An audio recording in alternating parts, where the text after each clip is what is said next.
असहयोग आंदोलन किस वर्ष प्रारंभ हुआ? साथियों, यदि आप कक्षा 10वीं का छात्र हैं 2026 में बोर्ड परीक्षा देने वाले हैं तो वीडियो को स्किप मत कीजिए, क्योंकि मैं आज की इस वीडियो में ऐसा प्रश्न सोशल साइंस का एमसीक्यू क्वेश्चंस लेकर आया हूँ जो कि हर साल आपके परीक्षा में पूछे जाते हैं। जी हाँ साथियों, यदि आप कक्षा 10वीं का छात्र हैं, सामाजिक विज्ञान में आपको कौन सा बहुविकल्पी प्रश्न पढ़ना है और कौन सा नहीं पढ़ना है, आज की इस वीडियो में जान लीजिए। 50 most important MCQ 2026 board exam के लिए, जो कि हर साल प्रश्न आता है। पूरे चैप्टर का निचोड़ लेकर आया हूँ, वीडियो को स्किप मत करिए, क्योंकि आज की इस वीडियो में मैं आपको 20 नंबर दिला दूंगा, क्योंकि हर एक चैप्टर से सामाजिक विज्ञान, इतिहास, भूगोल, अर्थशास्त्र, नागरिक शास्त्र सबसे ऐसा प्रश्न लेकर आया हूँ जो बार बार एग्जाम में आते हैं। तो चलिए साथियों, हम वीडियो की शुरुआत करते हैं। तो साथियों, आपके सामने मैं हिस्ट्री का प्रश्न लेकर आया हूँ। हिस्ट्री इतिहास का प्रश्न लेकर आया हूँ आपके सामने। आपका हमारा पहला प्रश्न है जो कि एग्जाम की दृष्टि से महत्वपूर्ण प्रश्न है। पहला प्रश्न है कि राष्ट्रवाद का विकास सबसे पहले किस महाद्वीप में हुआ था? आपके पास 4 ऑप्शन दिए गए हैं, एशिया महाद्वीप या अफ्रीका महाद्वीप या यूरोप या अमेरिका महाद्वीप। तो साथियों, राष्ट्रवाद का विकास सबसे पहले किस महाद्वीप में हुआ था? तो इसका सही उत्तर हो जाएगा यूरोप महाद्वीप में हुआ था। आज का पहला क्वेश्चन यह है। अब चलते हैं साथियों, दूसरा प्रश्न हमारा क्या कह रहा है। आपके सामने हमारा दूसरा प्रश्न है जो कि 2026 के लिए बहुत इंपॉर्टेंट है, सोशल साइंस। दूसरा प्रश्न है कि 1857 के विद्रोह का तत्काल कारण क्या था? आपके पास ऑप्शन दिए गए हैं, तो मैं आपको उत्तर बता दूंगा। यदि आपको प्रश्न के उत्तर आ रहे हैं तो आप वीडियो को स्किप कर सकते हैं या उसे पॉज कर कर अपने मन में उस उत्तर को क्लिक करिए, फिर मेरा उत्तर सुनिए। तो देखिए, दूसरा का उत्तर हो जाएगा सामाजिक सुधार के लिए 1857 के विद्रोह का तत्काल कारण था। अब सॉरी साथियों, इसका सही उत्तर हो जाएगा एनफील्ड राइफल। क्या एनफील्ड राइफल तत्काल कारण था? इसका सही उत्तर हो जाएगा, मिस्टेक हो गया थोड़ा सा बताने में, मैं क्वेश्चन समझ नहीं पाया, तो इसका सही उत्तर हो जाएगा एनफील्ड राइफल। साथियों, हमारा तीसरा प्रश्न क्या है, चलिए हम देखते हैं तीसरा प्रश्न क्या है कि असहयोग असहयोग आंदोलन किस वर्ष प्रारंभ हुआ? जो कि हर साल एग्जाम में आता है बहुविकल्पी में ये क्वेश्चंस, क्योंकि मैंने मिलाया ना, तो ये हर साल कॉमन, क्योंकि हर एक 10-15 साल के पेपर में देखा तो कॉमन चीज़ सब प्रश्न ये मिल रहे थे और हर साल पूछे जाते हैं ये। तो इसका सही उत्तर हो जाएगा ऑप्शन नंबर बी, 1920 में। असहयोग आंदोलन किस वर्ष प्रारंभ हुआ? तो 1920 में। साथियों, हमारा चौथा प्रश्न क्या है, यहाँ पर देखिए। चौथा प्रश्न आपके सामने है कि दांडी मार्च का नेतृत्व किसने किया? दांडी मार्च का नेतृत्व किसने किया? तो इसका सही उत्तर हो जाएगा महात्मा गांधी ने किया। पांचवा प्रश्न, अगला प्रश्न हमारा क्या है कि भारत में छापा खाने की शुरुआत कहाँ से हुई? छापा खाने की शुरुआत कहाँ से हुई भारत में? तो इसका सही उत्तर हो जाएगा साथियों ऑप्शन नंबर सी, गोवा से हुई। छापा खाने का मतलब होता है कि जो नोट छापते हैं वह शुरुआत कहाँ से हुई थी भारत में? तो गोवा से हुई थी। भारत में छापा खाने की शुरुआत गोवा से हुई थी। छठवां प्रश्न है साथियों कि फ्रांसीसी क्रांति किस वर्ष हुई? फ्रांसीसी क्रांति किस वर्ष हुई? तो आपके पास 4 ऑप्शन दिए गए हैं, इसका सही उत्तर हो जाएगा ऑप्शन नंबर बी, 1789 में। सातवां प्रश्न है हमारा कि सत्याग्रह का अर्थ क्या है? सत्याग्रह का अर्थ क्या है? तो इसका सही उत्तर हो जाएगा सत्य के लिए आग्रह। सत्य के लिए आग्रह सत्याग्रह का अर्थ है। साथियों, अब देखिए, इतिहास का प्रश्न जो कि इम्पोर्टेंट थे वह हो चुके। अब देखिए, भूगोल के प्रश्न कौन से हैं? भूगोल के प्रश्न हम आपके लिए ला चुके हैं। भूगोल में जियोग्राफी के लिए पहला प्रश्न है 8वां नंबर कि भारत की सबसे लंबी नदी कौन सी है? आपके पास 4 ऑप्शन दिए गए हैं, तो आप इसका जवाब यदि आपको मालूम है तो आप अपने मन में क्लिक कर लीजिए। चलिए हम बताते हैं कि भारत की सबसे लंबी नदी आपका क्या है? गंगा नदी है। गंगा नदी भारत की सबसे लंबी नदी कौन सी है? तो गंगा नदी है। इसका उत्तर हो जाएगा ऑप्शन नंबर सी। अब साथियों, आते हैं 9वां प्रश्न क्या है हमारा कि काली मिट्टी किस फसल के लिए उपयुक्त है? काली मिट्टी किस फसल के लिए उपयुक्त है? तो इसका उत्तर हो जाएगा साथियों कपास के लिए। 10वां प्रश्न है साथियों कि भारत में मानसून सबसे पहले कहाँ पहुँचता है। भारत में मानसून सबसे पहले कहाँ पहुँचता है, तो इसका उत्तर हो जाएगा केरल में। कहाँ पर? केरल में हो जाएगा। साथियों हमारा 11वां प्रश्न है कि लौह अयस्क का सबसे बड़ा उत्पादक राज्य कौन सा है। झारखंड, उड़ीसा, छत्तीसगढ़ या कर्नाटक। तो इसका सही उत्तर हो जाएगा ऑप्शन बी, उड़ीसा लौह अयस्क का सबसे बड़ा उत्पादक राज्य है। आपके सामने 12वां प्रश्न हमारा है कि भारत का सबसे अधिक वर्षा वाला स्थान कौन सा है। तो इसका सही उत्तर हो जाएगा, आपके पास ऑप्शन दिए गए हैं, ऑप्शन में से आपको उत्तर बताना है। तो इसका सही उत्तर हो जाएगा मासिन राम में सबसे अधिक वर्षा वाला स्थान है। साथियों अगला 13वां प्रश्न है कि जिम कॉर्बेट राष्ट्रीय उद्यान किस राज्य में स्थित है। जिम कॉर्बेट राष्ट्रीय उद्यान किस राज्य में स्थित है। उत्तर प्रदेश, उत्तराखंड, असम या मध्य प्रदेश। तो इसका सही उत्तर हो जाएगा उत्तराखंड। क्या? उत्तराखंड में जिम कॉर्बेट राष्ट्रीय उद्यान है, जो कि यह सबसे पहले स्थापित किया गया था राष्ट्रीय उद्यान, जो कि सन 1936 में स्थापित किया गया था। क्या? सन 1936 में सबसे पहला राष्ट्रीय उद्यान जिम कॉर्बेट राष्ट्रीय उद्यान है। साथियों 14 नंबर प्रश्न पे हम आते हैं राजनीतिक विज्ञान से। राजनीतिक विज्ञान से किस तरह से प्रश्न आते हैं, तो देखिए राजनीतिक विज्ञान से प्रश्न आते हैं कि लोकतंत्र की मूल भावना क्या है। समानता या स्वतंत्रता या जन भागीदारी या उपयुक्त सभी। तो साथियों लोकतंत्र की मूल भावना क्या है, यानी कि लोकतंत्र का अर्थ क्या है, आप बताइए। तो इसका सही उत्तर हो जाएगा उपयुक्त सभी। समानता, स्वतंत्रता, जन भागीदारी, उपयुक्त सभी, ये सब लोकतंत्र के मूल भावनाएं हैं। साथियों 15 नंबर हमारा प्रश्न क्या है कि भारत को गणराज्य कब घोषित किया गया। 15 अगस्त 1947 को या 26 जनवरी 1947 को या 26 जनवरी 1950 को या 2 अक्टूबर 1950 को। गणराज्य का मतलब कि गणतंत्र दिवस आप जानते हैं कि हमारा भारत कब पूरा तरह से स्वतंत्र हो चुका था।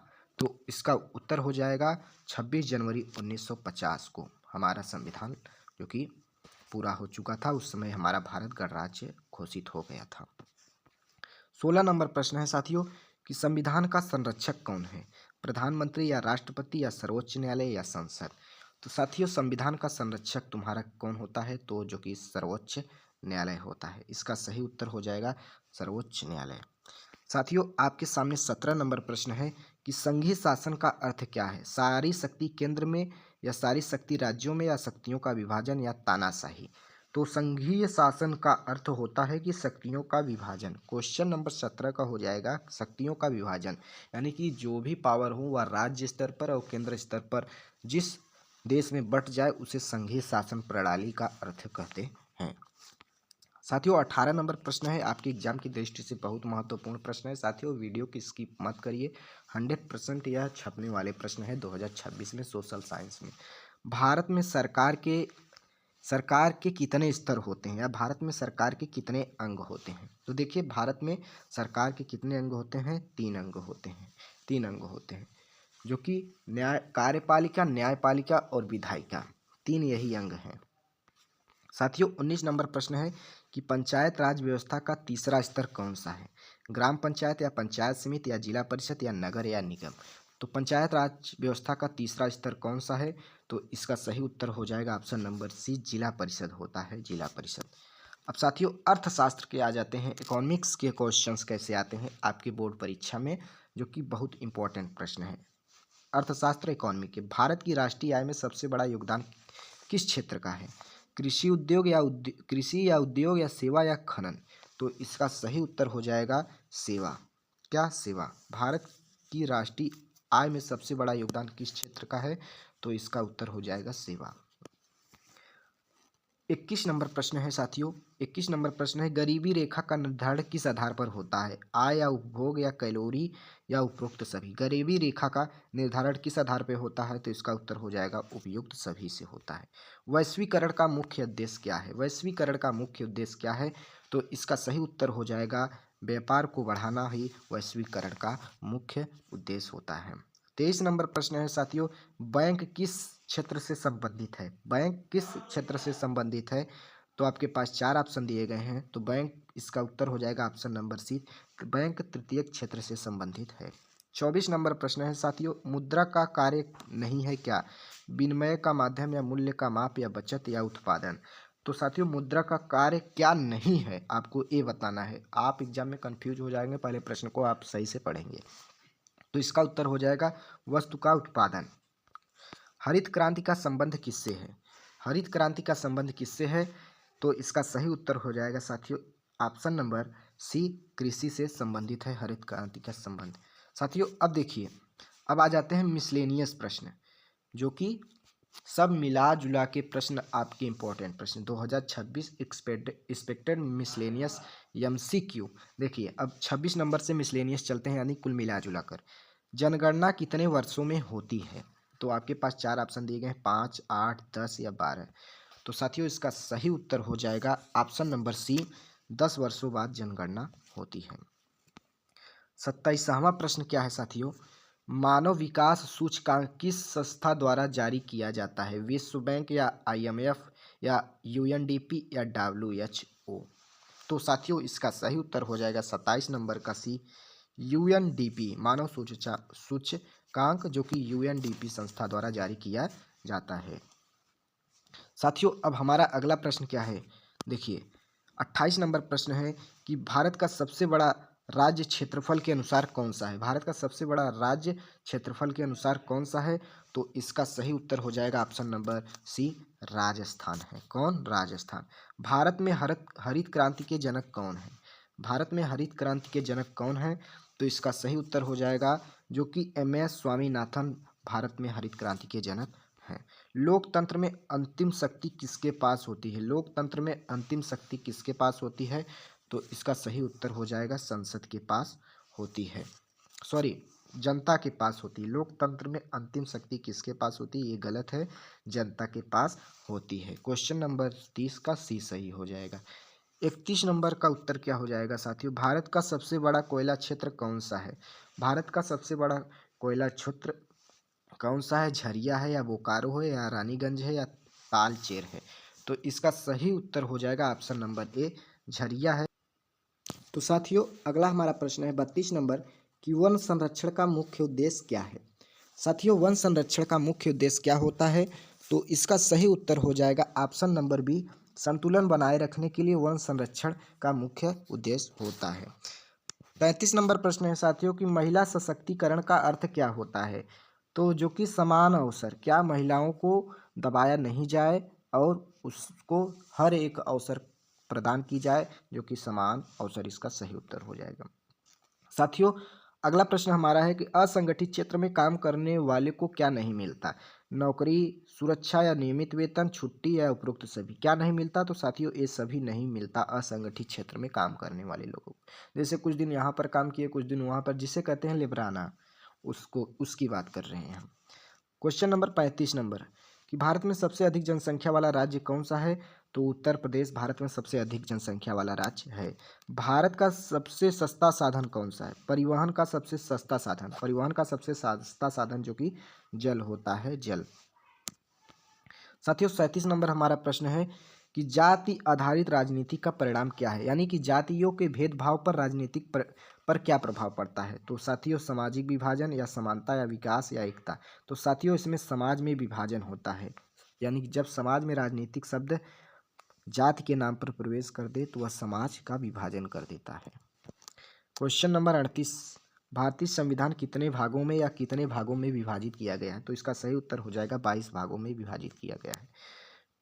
क्वेश्चन नंबर 39 है कि भारत का राष्ट्रीय आयोग किससे जुड़ा है? शिक्षा, योजना या अर्थव्यवस्था या स्वास्थ्य से। तो साथियों इसका सही उत्तर हो जाएगा ऑप्शन नंबर सी, अर्थव्यवस्था से जुड़ा हुआ है भारत का राष्ट्रीय आयोग। सूखा किस आपदा का उदाहरण है? सूखा किस आपदा का उदाहरण है? मानव निर्मित या प्राकृतिक या औद्योगिक या सामाजिक। तो इसका सही उत्तर हो जाएगा प्राकृतिक सूखा आपदा का उदाहरण है। कृषि में उत्पादन, कृषि में अधिक उत्पादन के लिए क्या आवश्यक है? उर्वरक, सिंचाई, उन्नत बीज या उपरोक्त सभी। तो इसका सही उत्तर हो जाएगा उपरोक्त सभी। साथियों अगला प्रश्न हमारा क्या है, यहाँ पर देखिए क्वेश्चन नंबर 42 है कि लोकतंत्र में विपक्ष की भूमिका क्या है? यानी कि विपक्ष नेता या विपक्ष प्रधान सरकार गिराना, आलोचना करना, निगरानी रखना या उपरोक्त सभी। तो ये सब होता है करना। आपके विपक्ष, आपका कोई दुश्मन है तो आपका सब करेगा, आपको गिराएगा, आपको आलोचना करेगा, आपके ऊपर निगरानी रखेगा। तो इसका सही उत्तर हो जाएगा उपरोक्त सभी। साथियों 43 नंबर प्रश्न है कि भारत में सबसे बड़ा बंदरगाह कौन सा है? कौन सा है? तो मुंबई का बंदरगाह, जिसे विशाखापट्टनम बंदरगाह कहते हैं। साथियों 44 नंबर प्रश्न। उम्मीद है साथियों आपको वीडियो अच्छा लग रहा होगा, तो आप वीडियो को लाइक कर दीजिए और अपने दोस्तों के साथ यह वीडियो जरूर शेयर करिए और चैनल पर नए हो तो सब्सक्राइब कर लीजिए। असमानता का मुख्य कारण क्या है? असमानता का मुख्य कारण क्या होता है? शिक्षा या आय या अवसर या उपयुक्त सभी। तो इसका सही उत्तर हो जाएगा उपयुक्त सभी होता है असमानता का मुख्य कारण। ऋण का सबसे बड़ा स्रोत कौन सा है? ऋण का सबसे बड़ा स्रोत जो कि तुम्हारा बैंक होता है, बैंक। 46 नंबर प्रश्न है साथियों कि सूचना क्रांति का संबंध किससे है? सूचना क्रांति का संबंध किससे है? कृषि, शिक्षा, संचार या उद्योग। तो सूचना क्रांति का जो कि इसका सही उत्तर हो जाएगा संबंध संचार से है, संचार से। लोकतांत्रिक व्यवस्था में चुनाव क्यों होता है? यानी कि चुनाव क्यों कराया जाता है लोकतंत्र देश में? प्रतिनिधित्व के लिए, सत्ता परिवर्तन के लिए, जवाबदेही के लिए, उपरोक्त सभी के लिए। तो साथियों उसका सही सब हो जाएगा उपरोक्त सभी के लिए। बेरोजगारी का मुख्य कारण क्या है? बेरोजगारी का मुख्य कारण हमारा है क्या? जनसंख्या वृद्धि। प्राकृतिक संसाधनों को संरक्षण क्यों आवश्यक है? प्राकृतिक संसाधनों को संरक्षण इसलिए आवश्यक है क्योंकि भविष्य के लिए, संतुलन के लिए, विकास के लिए, उपरोक्त सभी के लिए।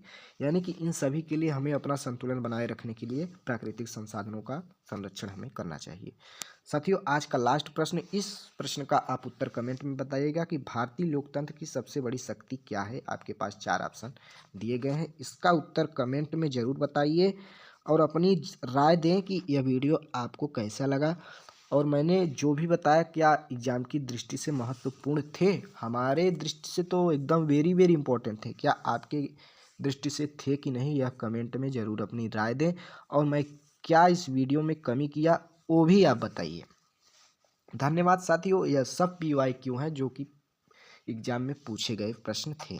तो ऐसे ही और मैं वीडियो 1-2 वीडियो ऐसी बनाऊंगा कि जो कि आप देख लेते हैं उस वीडियो को तो आपको पूरा 100% 20 नंबर आपको सोशल साइंस में मिल जाएगा, क्योंकि वही सब प्रश्न इसी में से छप ही जाएगा। तो साथियों मिलते हैं नेक्स्ट वीडियो में। जय हिंद, जय भारत।